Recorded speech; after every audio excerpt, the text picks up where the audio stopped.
Hey there, fellow detectives. Welcome to our channel where we discuss mysteries related. Today, let's take you to the most eerie you may have ever encountered. Hold your horses to know the story of the young innocent girl who vanished in broad daylight without leaving even a mark. Fasten your seatbelts as we clear deception, reveal hidden secrets, and journey into the shadows where answers have remained elusive for a decade.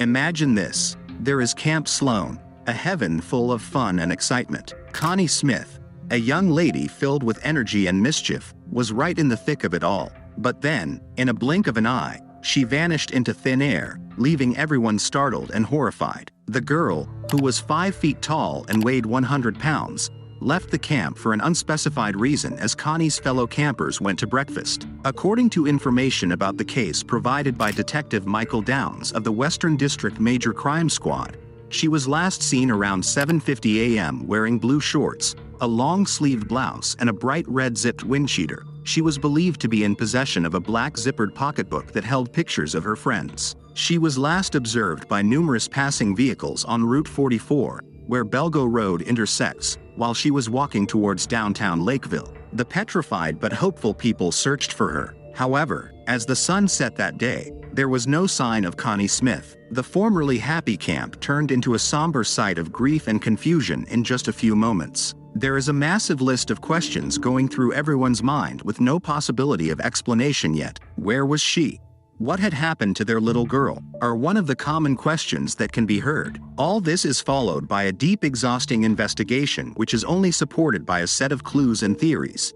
Everything seems just inexplicable and the list of questions keeps on adding. As the time continues to tick away, the search is intensified and the news spreads like wildfire, while hope starts to fade away just like Connie Smith in the lively camp. Years have gone by now, accompanied by bizarre tales in which they have witnessed seeing a ghostly figure resembling Connie wandering on the same grounds she lost her existence. Some reported they heard her asking for help, while others said they felt jolts from her presence. When interviewed, one of the witnesses, he described her to as clear as a day. However, as she was approached, she lost into the air. The other witness stated that it felt like she went astray and was in search of someone, but every time he went closer to she would magically disappear. If you made it till here, you deserve to know these amazing facts. Police questioned William Henry Redmond, a former funfair employee, but he passed a polygraph test related to the Smith case. Redmond was accused in 1988 of killing a Pennsylvania girl a year before Connie vanished. Redmond was too unwell to testify in the 1951 suffocation case. 1992 saw his passing. In another instance,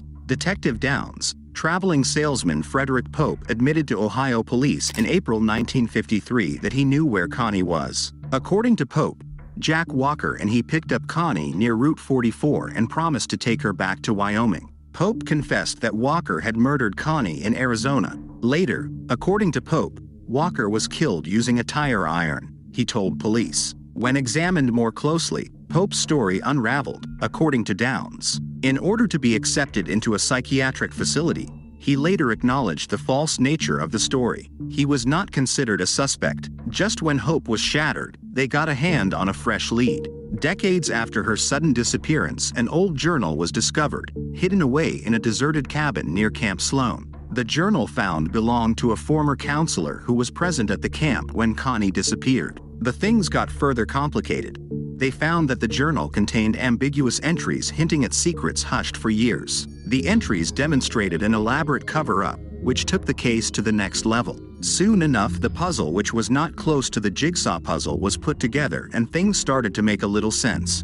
The counselor journal unveiled an enigmatic tale which portrayed jealousy, betrayal, and a shocking plot. It became obvious there were people who knew what was the fate of young Connie but chose to hide it. However, justice always finds its way to catch even the most cunning villains. The truth, no matter how deep it is buried, comes to the surface. Same happened here. The truth was revealed, however the possibility of what happened to her still remains a mystery. On October 31, 1958, when Little Miss X was discovered in the Grand Canyon, the Connie Smith case came to a standstill. A coroner's inquest revealed that she was discovered on a hillside off a dirt road on Skinner Ridge, south of the Grand Canyon National Park. The body was found lying prone and naked.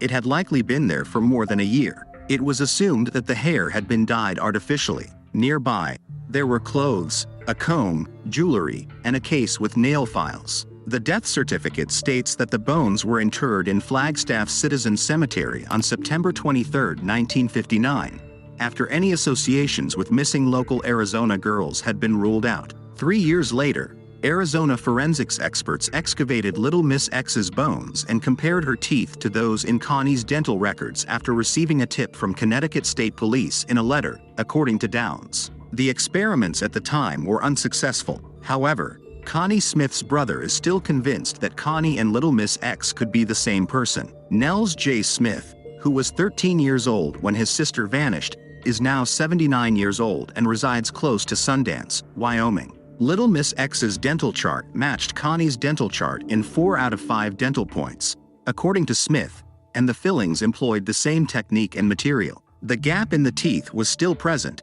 and Smith recalled how his mother used to quip that it was so large you could toss a cat through it. But Smith claimed that because his father wanted Connie to be alive, he refused to acknowledge the similarities and decided it couldn't be Connie. Also uncertain about the relationship at the time were the investigators. Little Miss X was ultimately lost and reburied in 1962. Before we say goodbye, let's pause a moment to remember the extraordinary Connie Smith, an innocent woman whose soul transcends the passage of time. Her tragic tale serves as a sharp warning that secrets cannot be kept hidden forever. Keep in mind that beneath the surface, there are many secrets just waiting to erupt. Connie's story has become part of history, showing the power of optimism. Therefore, all you people who are interested in mysteries should remain vigilant, keep their faculties keen, and let compassion be their guide, since the truth is out there, just waiting to be found. And if you liked this video, don't forget to like and subscribe to my channel.